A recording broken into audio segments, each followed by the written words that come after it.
किसान भाइयों नमस्कार, मैं पुनीत सिसोदिया। किसान भाइयों, आज की इस वीडियो में हम बात करने वाले हैं कैल्शियम नाइट्रेट फर्टिलाइजर के बारे में। हम जानेंगे कि कैल्शियम नाइट्रेट फर्टिलाइजर के अंदर क्या होता है, इसको हमें फसलों में किस समय उपयोग करना चाहिए, क्या क्या बेनिफिट होते हैं, कौन कौन सी फसलों में उपयोग कर सकते हैं या किस समय हम उपयोग से बचे अपनी फसलों में, क्या क्या नुकसान इसके देखने को मिल सकते हैं, ये भी जानेंगे। उसके साथ साथ देखिए, कैल्शियम नाइट्रेट फर्टिलाइजर हमारी फसलों में एक डिजीज को कंट्रोल करता है। वो जो डिजीज है जो हम गर्मियों की फसल लगाते हैं, इस समय जो हमने वेजिटेबल्स लगाई हुई हैं उनमें काफ़ी ज़्यादा देखने को मिलती है, तो उस डिजीज़ को कंट्रोल करने में बेहद ही इफेक्टिव है। और यदि प्रिवेंटिव में इसका प्रयोग करते हैं तो वो डिजीज़ आपकी फसलों में आएगा ही नहीं। तो हम उसके बारे में भी जानेंगे, कौन से बीमारी को ये हमारी फसलों में कंट्रोल करता है। उसके साथ साथ इसका कॉम्बिनेशन क्या है, इसका प्राइस क्या है, इसकी डोज स्प्रे में क्या है, सॉइल एप्लीकेशन में इसकी डोज क्या है, इसके बारे में डिटेल में समझने वाले हैं। वीडियो लाइक नहीं किया है, लाइक कर दीजिएगा। चैनल पर आप नए हैं तो चैनल को सब्सक्राइब करना बिल्कुल मत भूलिएगा। तो चलिए जानते हैं। देखिए, कैल्शियम नाइट्रेट जो फर्टिलाइजर होता है ये 100% वाटर सॉल्युबल होता है। तो जब भी हम इसका उपयोग अपनी फसलों में करते हैं तो रिजल्ट काफ़ी अच्छे हम अपनी फसलों पर देखने को मिलते हैं, क्योंकि ये काफ़ी जल्दी से जो प्लांट है इसको अपटेक कर लेते हैं और काफ़ी अच्छे रिजल्ट हमें बहुत ही शीघ्र देखने को मिलते हैं हमारी फसलों में। कैल्शियम नाइट्रेट के अंदर जो होता है, देखिए 18.5% इसमें कैल्शियम होता है और 15.5% इसमें नाइट्रोजन होता है। ये रेशो चेंज हो सकता है यदि आप कोई अन्य कंपनियों का लेते हैं, क्योंकि अलग अलग कंपनियों में थोड़ा बहुत ऊपर नीचे जो रेशो है कैल्शियम का और नाइट्रोजन का वो चेंज हो जाता है, तो उसमें कोई दिक्कत वाली बात नहीं है। तो देखिए, आप जानते हैं इसके यदि हम बेनिफिट की बात करें तो देखिए, जो नाइट्रोजन होता है वो जानते हैं कि आप जो हमारे प्लांट की ग्रोथ को बढ़ाने में, प्लांट में फोटोसिंथेसिस की क्रिया को बढ़ाने में काफ़ी महत्वपूर्ण भूमिका निभाता है।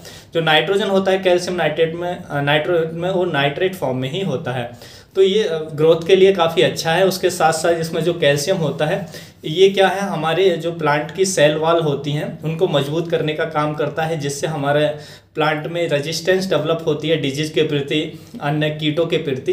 तो ये काफ़ी अच्छा है जो कैल्शियम नाइट्रेट है, ये डिजीज़ के प्रति, कीटों के प्रति रेजिस्टेंस पावर डेवलप करता है हमारे प्लांट में। यदि आपकी फसलों में ग्रोथ नहीं आ रही है तो ये ग्रोथ के लिए काफ़ी अच्छा है। ये बहुत तेज़ी से हमारी फसलों में ग्रोथ को बढ़ाता है। फसलों की ग्रोथ इसको देने के बाद काफ़ी तेज़ी से होती है। उसके साथ साथ यदि आप फ्लावरिंग स्टेज में इसका उपयोग करते हैं तो ये फूलों की संख्या को बढ़ाता है। फ्रूटिंग स्टेज में यदि आप इसको देते हैं तो ये फ्रूट साइज यानी कि फलों के साइज को बढ़ाता है। उसके साथ साथ देखिए, ये एक डिजीज़ को भी कंट्रोल करता है जो इस समय हमारी फसलों में देखा जाता है। वो डिजीज़ है ब्लूसम एंड रॉट डिजीज़। देख सकते हैं आप, उसका पिक्चर है टमाटर की फसल में। देखिए, ये ब्लूसम एंड रॉट डिजीज़ है, जिसके कारण जो हमारा फल होता है उसका जो अंतिम छोर होता है वो सड़ने लग जाता है, गलने लग जाता है। ये होता है कैल्शियम की डिफिशियंसी के कारण, क्योंकि हमारे जो प्लांट में कैल्शियम की कमी है तो इस तरीके का होता है। ये मिर्च में आ सकती है आपकी समस्या, शिमला मिर्च में आ सकती है, तोरई में आ सकती है, खरबूजे में, तरबूजे में, खीरे में, या जो लौकी है उसमें, किसी भी फसल में आपको देखने को मिल सकती है। गर्मी की जो फसल लगाते हैं उनमें ये सबसे ज़्यादा समस्या देखने को मिलती है। तो यदि हम कैल्शियम नाइट्रेट का उपयोग करते हैं, 2 स्प्रे दे देते हैं, तो बहुत ही आसानी से ये जो डिजीज़ है उसको हम कंट्रोल कर सकते हैं। उसके साथ साथ देखिए, आपकी कोई क्रॉप, जैसे कि आप बैंगन की क्रॉप ले रहे हैं और एक सीज़न आपने उससे बैंगन ले लिया, उसके बाद हम उसकी कटाई छटाई करते हैं ताकि उसमें नई टहनियाँ आएँ, नई शाखाएँ निकले। तो उस समय आप जो कैल्शियम नाइट्रेट है यदि वो दे देते हैं तो बहुत तेज़ी से नई शाखाएँ निकलती हैं।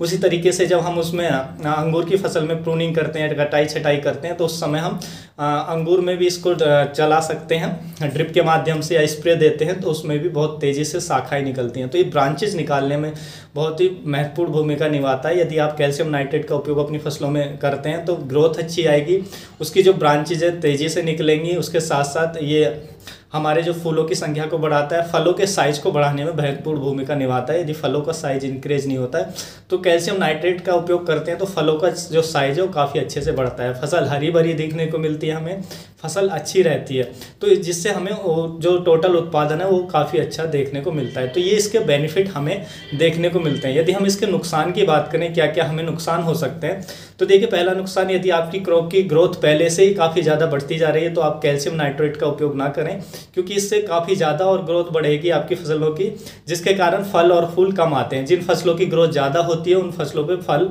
और फूल कम आते हैं, इसलिए ऐसी फसलों में आप उपयोग इसका ना करें। उसके साथ साथ यदि आपकी फसलों में कोई डिजीज की समस्या है, डिजीज ऑलरेडी है आपकी फसलों में, तो उस समय आप इसका उपयोग ना करें, उस समय आप इसके उपयोग से बचें। देखिए कैल्शियम नाइट्रेट का जो आपको स्प्रे करना है वो 4 से 5 ग्राम पर लीटर पानी में मिलाकर इसका स्प्रे अपनी फसलों पर करना है। किसी भी फसल पर आप स्प्रे कर सकते हैं। 10 दिन बाद या 12 दिन बाद स्प्रे को आप रिपीट कर सकते हैं यदि ब्लूसम एंड रॉट की समस्या है, कैल्शियम की डिफिशियंसी आपके प्लांट में शो कर रहा है। उसके साथ साथ आप इसको बेसल डोज की तरह भी उपयोग कर सकते हैं। बेसल डोज जब भी आप किसी फसल की बुवाई करते हैं तो उस समय 10 से 15 किलोग्राम प्रति एकड़ के हिसाब से डालकर भूमि में मिला दें। इससे आपकी फसल में कैल्शियम की डिफिशियंसी नहीं आएगी, फसलों की ग्रोथ अच्छी होगी।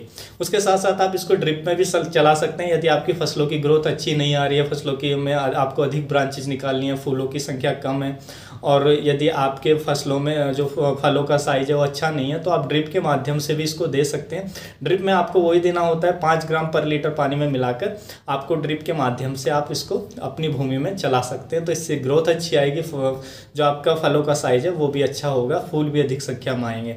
तो आप इसको किसी भी स्टेज में दे सकते हैं। यदि आपको ग्रोथ अच्छी लेनी है तो ग्रोथिंग स्टेज में ले सकते हैं, जब उसकी वेजिटेटिव ग्रोथ हो रही होती है। यदि आप फूलों की संख्या बढ़ाना चाहते हैं तो जब आपकी फसलों में फ्लावरिंग स्टार्ट होती है उस समय भी दे सकते हैं। फलों का साइज बढ़ाना चाहते हैं तो जब आपकी फसलों में फल बनना स्टार्ट हो जाता है तो उस टाइम भी आप दे सकते हैं। तो किसी भी स्टेज में आप दे सकते हैं। कुछ फार्मर्स का हमारे का मानना होता है कि यदि हम जो कैल्शियम नाइट्रेट है उसको फ्लावरिंग स्टेज में देते हैं क्योंकि उसमें नाइट्रोजन होता है, तो जो हमारा फ्लावर ड्रॉप है वो हो सकता है। तो देखिए ऐसा कुछ भी नहीं है। कैल्शियम नाइट्रेट में जो नाइट्रोजन होता है बहुत कम मात्रा में होता है, और उस समय भी फ्लावरिंग स्टेज में भी जो हमारा प्लांट है उसको नाइट्रोजन की आवश्यकता होती है, लेकिन कम मात्रा में होती है। तो वो कम मात्रा में उसमें मौजूद होता है। अलग तरीके से आप नाइट्रोजन ना दें फिर तो उससे कोई दिक्कत नहीं आती है, वो भी एक न्यूट्रिशन होता है। तो ऐसा कुछ नहीं है कि इससे फ्लावर ड्रॉपिंग की समस्या आ सकती है। यदि आपको फिर भी लगता है कि हाँ फ्लावर ड्रॉपिंग होता है तो आप उस समय देने से इसको बच सकते हैं। यदि हम इसके कॉम्बिनेशन की बात करें तो देखिए जितने भी सल्फर बेस्ड प्रोडक्ट आते हैं उनके साथ आप इसका कॉम्बिनेशन बिल्कुल भी ना करें। बाकी जो भी हम इसका जो सबसे अच्छा कॉम्बिनेशन है वो बोरोन के साथ है। तो बोरोन के साथ इसको मिलाकर आप इस स्प्रे में भी देते हैं या सॉइल एप्लीकेशन के देते हैं तो काफ़ी अच्छा आपको रिजल्ट अपनी फसलों में देखने को मिलेगा।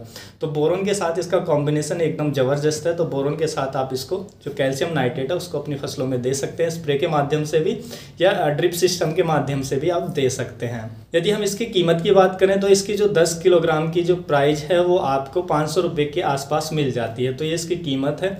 तो किसान भाइयों यही थी आज की जानकारी कैल्शियम नाइट्रेट पे। जानकारी अच्छी लगी तो वीडियो को लाइक कीजिएगा, अन्य फार्मर के साथ इसको शेयर जरूर कीजिएगा ताकि उन तक भी ये जानकारी पहुंच सके। फिर मिलूंगा आपको एक और नई वीडियो के साथ, नई जानकारी के साथ। तब तक के लिए आप अपना ख्याल रखिएगा। धन्यवाद।